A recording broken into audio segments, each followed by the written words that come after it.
ગઈકાલે અમદાવાદના સાણંદ ખાતે બમ્પર પર એક દારૂ ભરેલી આઈસર છે તે પલટી મારી જાય છે અને તેના જ કારણે હવે દારૂબંધીને લઈને ગુજરાતમાં ધજાગરા ઉડવાની શરૂઆત થઈ છે।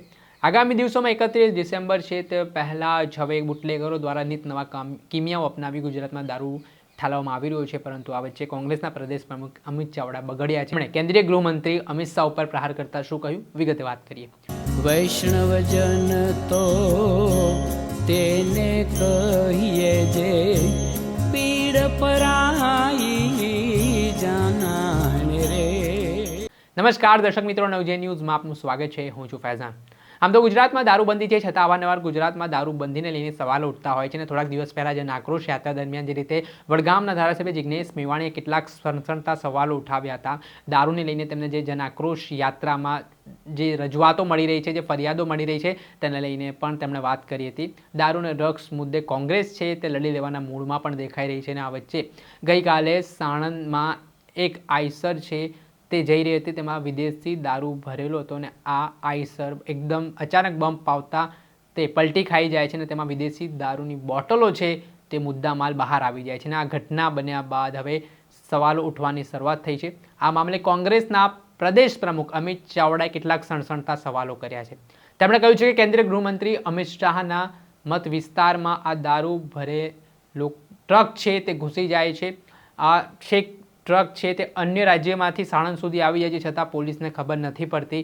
ત્યારે આ મામલે તેમણે ગૃહમંત્રી હર્ષ સંઘવી ઉપર પણ પ્રહાર કરતા શું કહ્યું તેમને સાંભળો। જન આક્રોશ યાત્રાના પહેલા દિવસથી આખા ગુજરાતની એક એક મહિલાઓ દર્દ સાથે, પીડા સાથે, આક્રોશ સાથે કહી રહી છે કે ગુજરાતમાં દારૂબંધીનો કાયદો છે, પીવાનું પાણી નથી મળતું પણ દારૂની રેલમચેલ થાય છે। બુટલેગરો દારૂ ને ડ્રગ્સના હપ્તા ગાંધીનગરમાં પહોંચાડે છે, એના કારણે એનો કોઈ વાગ પણ વાંકો કરી શકતા નથી। આજે એક બાજુ સરકાર પાછલા બારણે દારૂબંધીના કાયદાને નબળો પાડી રહી છે। ગિફ્ટ સિટીમાં બીજા કોઈ પણ રાજ્યનો, બીજા કોઈ પણ દેશનો માણસ કોઈ પણ જાતની મંજૂરી વગર દારૂ ખરીદી શકશે, દારૂ પી શકશે, દારૂનું વહન કરી શકશે એવી છૂટ આપે છે। અને બીજી બાજુ આજે તમે જોયું હોય તો દેશના ગૃહમંત્રી અમિત શાહના મત ક્ષેત્રમાં સાણંદમાં એક વાહન પલટી ખાય છે, એમાં આખું દારૂની રેલમછેલ થાય છે। દારૂની પેટીઓ ભરેલું આખું વાહન બોર્ડર ક્રોસ કરીને સાણંદ સુધી ગૃહમંત્રીના પોતાના ક્ષેત્ર સુધી પહોંચે છે, પણ આ ભાજપની ડબલ એન્જિનની સરકારની પોલીસ, એના પેલા સંસ્કારી ગૃહમંત્રીને ખ્યાલ નથી આવતો।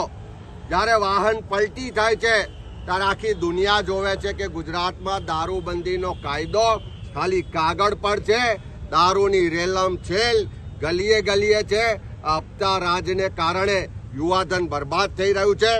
ગૃહમંત્રી અમિતભાઈ શાહને જો થોડી પણ શરમ હોય, થોડી પણ એમને ગુજરાતના યુવાનોની ચિંતા હોય, થોડી પણ ગુજરાતની બહેન દીકરીઓની ચિંતા હોય તો એમની ગુજરાતની હપ્તાખોર સરકારને, હપ્તાખોર ગૃહમંત્રીને, હપ્તાખોર મુખ્યમંત્રીને કંટ્રોલ લાવે।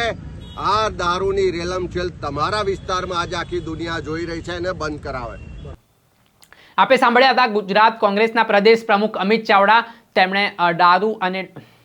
તેમણે દારૂ અને ડ્રગ્સ મુદ્દે ફરી સવાલો ઉઠાવવાની શરૂઆત કરી છે અને દારૂબંધીના નામે માત્ર ફાંકા ફોજદારે થઈ રહ્યો તે પ્રકારની વાત છે તે તેમણે નિવેદનમાં કરી છે। ને આ ઘટનાક્રમમાં દારૂબંધી ગુજરાતમાં કાયદો છે, છતાં પણ તેની કડક અમલવારી ન થતી હોવાની વાત તેમના દ્વારા કરવામાં આવી છે। દર્શક મિત્રો, આવા જ નવા વિડીયો સાથે આપણે માહિતગાર કરતા રહીશું, એટલે નવજીવન ન્યૂઝ જોતા રહો। વૈષ્ણવજન તો તેને કહીએ જે પીડ પરાઈ